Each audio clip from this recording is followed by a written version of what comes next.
C'est intéressant, on voit un petit peu ce qui nous manque, plus qu'autre chose là. J'avais un peu d'appréhension au début forcément parce que je suis pas du tout familier avec ce genre d'activité ou de méthode. Pas forcément à l'aise non plus, j'ai pas l'habitude de prendre la parole comme ça sur scène. Non mais c'est vraiment, vraiment bien, ouais. C'est une assez bonne attitude à adopter, je pense que de tout le temps se mettre un petit peu en danger pour pouvoir tout le temps évoluer. Je pense que c'est là où on apprend le plus en tout cas. Vous ne connaissez pas les gens qui sont là, vous ne connaissez pas la salle, vous ne connaissez pas le prof qui sera avec vous. Vous êtes peut-être un petit peu en appréhension, un petit peu en excitation, mais quand même avec un petit bout de vous qui vous dit « oulala, est-ce que ça va bien se passer ?» On a d'abord appris à se connaître et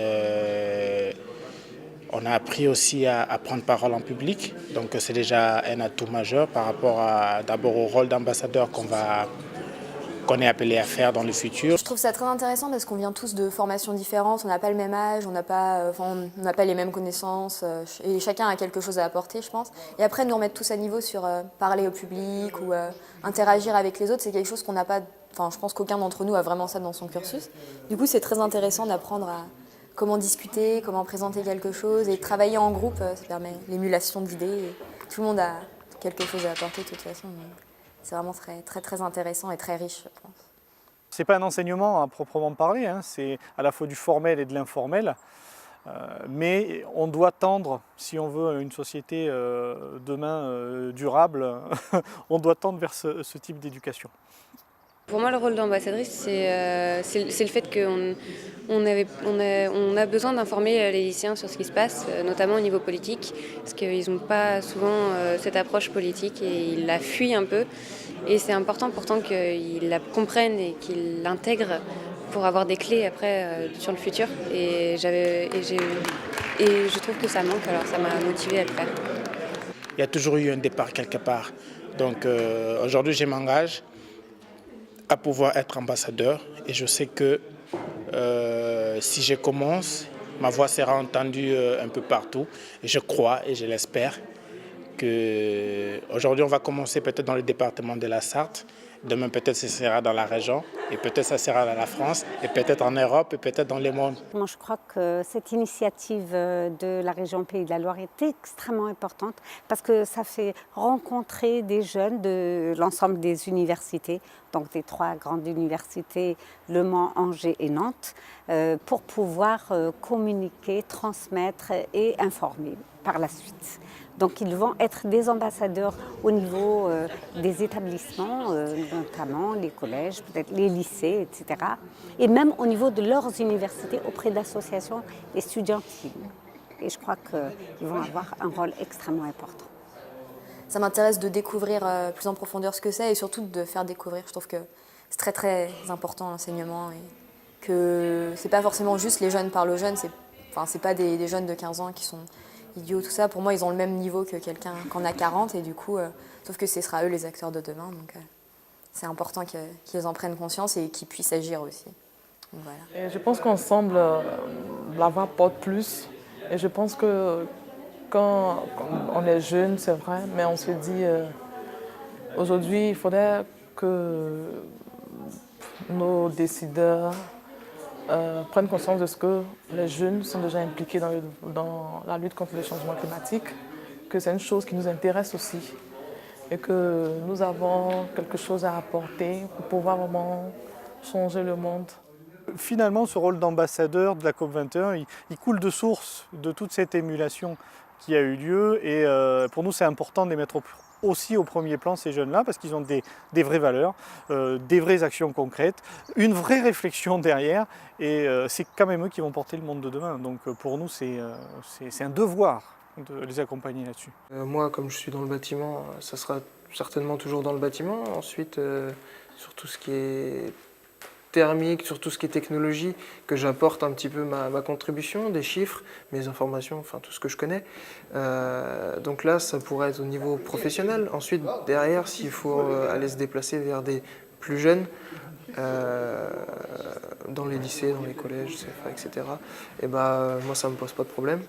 Et ensuite, peut-être vers des entrepreneurs, des patrons, ça peut être aussi intéressant d'aller vers eux. Donc un public, je cible un public plutôt large, en fait, je prendrai le vent comme il viendra. L'émission des gaz, tout ça, la pollution, ça porte préjudice pour le monde de demain. Voilà pourquoi le concept de développement durable essaie de conscientiser les gens pour pouvoir essayer un peu de mieux gérer leur quotidien pour éviter des conséquences futures.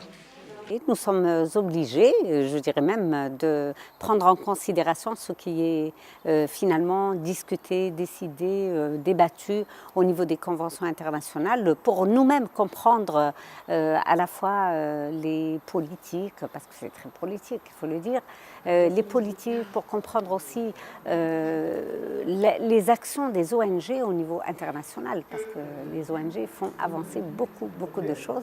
Et ça nous permet évidemment de transmettre nous-mêmes, du point de vue pédagogique, nos connaissances, nos points de vue, et échanger avec nos étudiants pour avoir leur point de vue. C'est ça qui est important. Je pense qu'aujourd'hui, tout ce qui est environnement n'est pas, on met toujours, généralement dans les pays africains, tout ce qui est environnement vient en second plan. Voilà, je pense que ce sont eux les premiers qu'il faudra interpeller. Et puis après, je pense que la population. Pour nous, c'est difficile aussi de comprendre vraiment comment ça marche.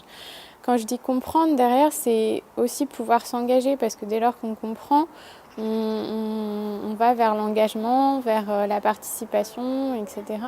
Et des fois, j'ai l'impression que je me sens un peu bloquée par ça, par cette compréhension, qui fait que certaines logiques sont réservées à des personnes de pouvoir ou quoi. Enfin, c'est peut-être pas très bien de dire ça, mais la COP, le système de la COP en soi est un système pas du tout égalitaire.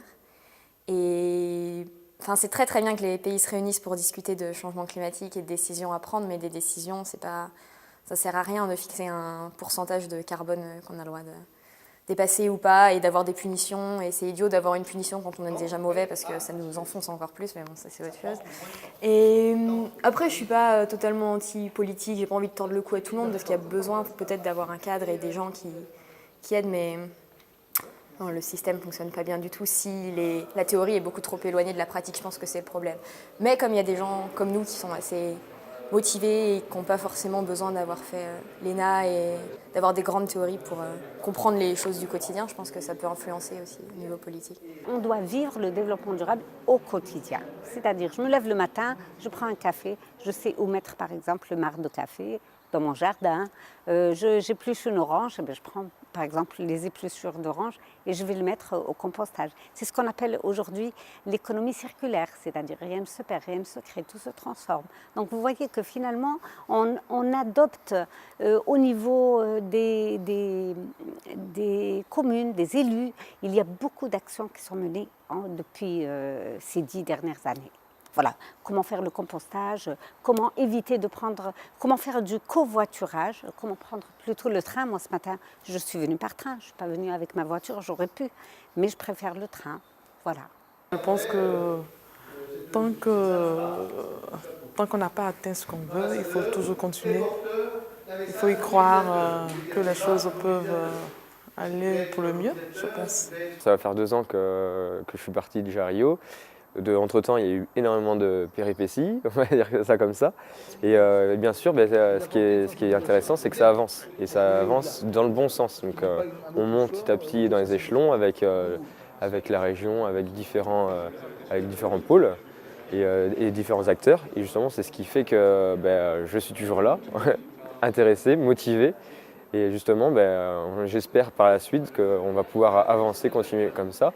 Et c'est ce qui est intéressant de voir qu'il y a de plus en plus de monde. Et voilà, c'est vraiment très intéressant, c'est bénéfique pour nous et pour les autres aussi. Suite à effectivement cette émulation qu'il y avait eu à Rio, on a eu des élèves qui se sont fortement engagés dans différentes actions, différentes instances, qui étaient encore dans nos établissements, dans le mien par exemple ou comme dans d'autres, qui sont partis ensuite, nous on est lycée, ils sont partis dans le supérieur. Mais ils ont gardé le fonctionnement et les liens avec nous, ce qui fait qu'aujourd'hui ça devient des élèves qui sont des élèves ressources pour nos propres élèves et qui continuent à constituer un réseau qui s'agrandit au fur et à mesure des années, puisqu'on repart plus de zéro, mais on repart d'une base que nous fournissent ces anciens élèves. Et c'est une ressource inépuisable parce que le renouvellement d'élèves fait que voilà, tous ces élèves-là sont finalement placés dans différentes instances et deviennent un réseau étendu au niveau national dans le monde de l'entreprise, dans les institutions étudiantes, non étudiantes et autres. Et je pense que c'est ça le monde de demain, c'est garder ce lien avec nos élèves.